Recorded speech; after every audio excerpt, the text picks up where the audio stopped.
সুপ্রিয় শিক্ষার্থী বন্ধুরা, মাদ্রাসা বোর্ডের প্রশ্নটি আমাদের হাতে চলে আসছে। এখনই তোমাদের 5 মিনিটে সমাধানটি দেখে দেওয়ার চেষ্টা করব। তো মাদ্রাসা বোর্ডের আমার হাতে রয়েছে খ সেটের প্রশ্নটি। তোমাদের সবার ক, খ, গ, ঘ সব সেটের প্রশ্ন সেম, শুধু নাম্বার ভিন্ন আছে, তোমরা পরে মিলে নেবে। তো আমি উত্তরটা করে ফেলছি, এখন তোমাদের দেখিয়ে দেই। দেখো 1 নম্বর প্রশ্ন, এক্স ওয়াই জেড ক্রমিক সমানুপাতিক হলে নিচের কোনটা সঠিক? তো এখানে সঠিক উত্তর হবে ক। আমি পরবর্তীতে বুঝিয়ে দেবো, এখন আপাতত শুধু উত্তরটা তোমরা মিলাই নাও। এরপরে 2 নম্বর, একটি নির্দিষ্ট বাহুর দৈর্ঘ্য দেওয়া থাকলে নিচের কোনটি আঁকা সম্ভব? তো এটি সঠিক উত্তর হবে বর্গ। 3 নম্বর প্রশ্ন, একটি ত্রিভুজ নির্দিষ্ট ত্রিভুজ আঁকা সম্ভব যদি দেওয়া থাকে দুইটা বাহু এদের অন্তর্ভুক্ত কোণ? তো এটার উত্তর হবে ঘ, তিনটাই সঠিক। 4 নম্বর, বৃত্তের বহিস্থ কোনো বিন্দু থেকে ওই বৃত্তের সর্বোচ্চ কয়টি স্পর্শক আঁকা যায়? সঠিক উত্তর হবে খ, 2টি। 5 number, cosec theta plus cot theta সমান 5/2 হলে কোসেক থিটা মাইনাস কট থিটা সমান কত? তো এটা সঠিক উত্তর হবে, শুধু উল্টাই দেওয়া লাগবে, 2/5। তো 6 নাম্বার, এ সমান 0,1 হলে এ এর প্রকৃত উপসেট কোনটি? এটা সঠিক উত্তর হবে গ, 3। এবার 7 নাম্বার, এ সমান এত এত হলে এর অন্যটির ডোমেন কত? সঠিক উত্তর হবে ক, 1, 2, 3। তো এরপরে দেখে নেই 8 নম্বর প্রশ্নটি, এফ অফ এক্স সমান x³ মাইনাস 2x প্লাস 3 হলে এফ অফ মাইনাস 2 এর মান কোনটি? তো আমাদের শর্ট সাজেশন থেকে এই প্রশ্নটা কিন্তু ছিল এই ধরনের প্রশ্ন। তো এটা কমন পড়ছে, এটা হচ্ছে খ নম্বর, কত? খ, -1। এরপরে দেখো 9 নম্বর, এখানে p³ প্লাস 1/p³, এটা একটা সূত্র আকার দেওয়া রয়েছে, শুধু 1/, আকার। তো এটা সঠিক উত্তর হবে 1 ও 3। এরপরে দেখো 10 নম্বর, tan থিটা সমান 1/√3 সমান হলে থিটা এর মান কত? তো এটি সঠিক উত্তর হবে 30 ডিগ্রি। কোনো বৃত্তের অধিচাপে অন্তর্লিখিত কোন ধরনের হয়? তো এটা হবে সূক্ষ্মকোণ, খ নম্বর। এরপরে ঘনকের একটি ধার 3 হলে এর সমগ্র তলের ক্ষেত্রফল কত? সমগ্র তলের ক্ষেত্রফল সূত্র হচ্ছে 6a², যদি আমরা 3 করে 9, 6 দিয়ে গুণ করলে হয় 54। সঠিক উত্তর হবে 54। 13 নম্বর, কোনটি অবিচ্ছিন্ন চলক?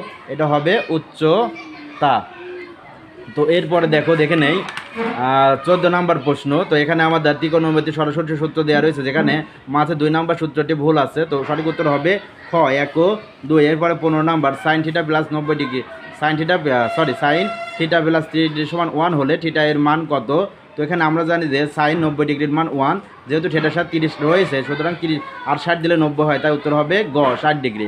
এরপরে দেখো 16 নম্বর, p² প্লাস 9q² এর সাথে কত যোগ করলে যোগফল পূর্ণবর্গ হবে? তো পূর্ণবর্গ করতে হলে মাঝখানে 2ab আনতে হয়, 2 এখানকার p আর 9 এখানে নেব আমরা 3, 3 দুগুণে 6 p²। তো সঠিক উত্তর হবে খ। আমি একটু দ্রুত বলতেছি, তো তোমাদের যাদের সমস্যা তারা ভিডিওটি একটু স্লো স্পিড দিয়ে দেখে নেবেন। এরপরে দেখো 17 নম্বর, এখানে একটু উদ্দীপক দেওয়া রয়েছে, p² মাইনাস √5p + 1 সমান 0। তো এটার সঠিক প্রথমে বলছে p + 1/p। তো এই ধরনের প্রশ্ন খুবই সহজ, আমরা যখন ক্লাস নেই তখন বুঝেছিলাম, এখানে যে চিহ্ন থাকে তার উল্টা দিতে হয়। তো উত্তর হবে √5। এরপরে দেখো 18 নম্বর, p - 1/p² এই সূত্র কোন? এটার উত্তর কত হবে? এটার উত্তর হবে 3। তো এরপরে দেখো 19 নাম্বার, 2:3 হলে p:6 হলে 2p এর মান কত? এখানে উত্তর দেওয়া, আচ্ছা এখানে আমাদের হবে হচ্ছে, এটাকে আমরা কত লিখবো? 2/3। এখানে দাগানো ভুল হয়েছে সম্ভবত, p/6। তো এখানে আমরা গুণাগুণি গুণ দেবো, তাহলে কত হয়? 3p সমান 3 দুগুণে 6। এখন যদি আমরা 3 দুগুণে 12, 6 দুগুণে কত হচ্ছে? 12। এখন 12কে যদি আমরা 3 দ্বারা ভাগ করি 4, এটা বার হলো p এর মান, কিন্তু 4 আবার সাথে 2 লেগে আছে, তাহলে 4 দুগুণে 8 হবে। সঠিক উত্তর হবে আমাদের গ, এটা হবে না, সঠিক উত্তর হবে গ। 19 নম্বরে সঠিক উত্তর গ। এরপর 20 নম্বর একটা চিত্র দেওয়া রয়েছে, এখানে সঠিক উত্তর হবে গ, 60। এরপরে দেখো 21 নম্বর, একটি রম্বসের কর্ণের দৈর্ঘ্য দেওয়া আছে, রম্বসের ক্ষেত্রফল কত? কর্ণের দৈর্ঘ্যের সূত্র হচ্ছে হাফ গুণন কর্ণদ্বয়ের গুণফল।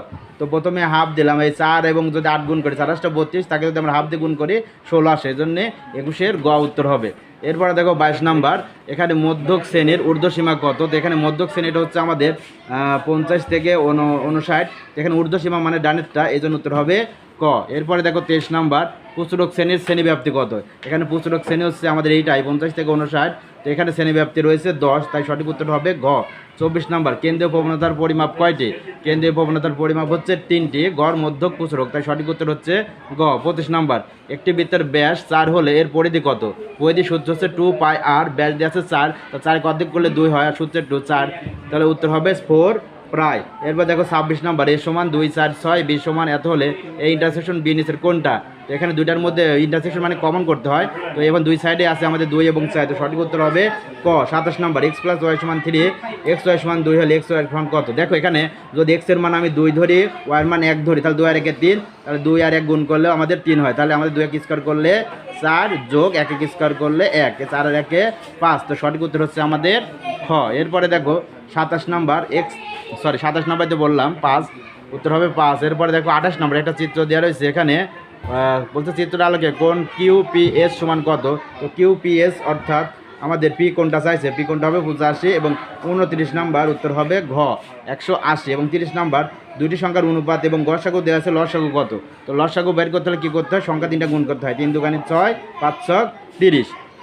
তো মাদ্রাসা শিক্ষা বোর্ডের শিক্ষার্থী বন্ধুরা, তোমাদের প্রশ্নটি আমি খুব বুঝিয়ে দিলাম না, বাট সমাধানটা দেখে দিলাম, তোমরা এখন দেখে নিশ্চিত হও তোমাদের কার কত নম্বর এসছে, পরীক্ষা কাদের কেমন হয়েছে অবশ্যই কমেন্টে জানাবে। আশা করি আমাদের সাজেশন থেকে তোমরা কমেন্ট পেয়েছো অনেকটাই, এবং পরবর্তীতে আমরা বিভিন্ন ব্যাচের সাজেশন ইনশাআল্লাহ প্রশ্ন বুঝিয়ে দেবো ভালোভাবে।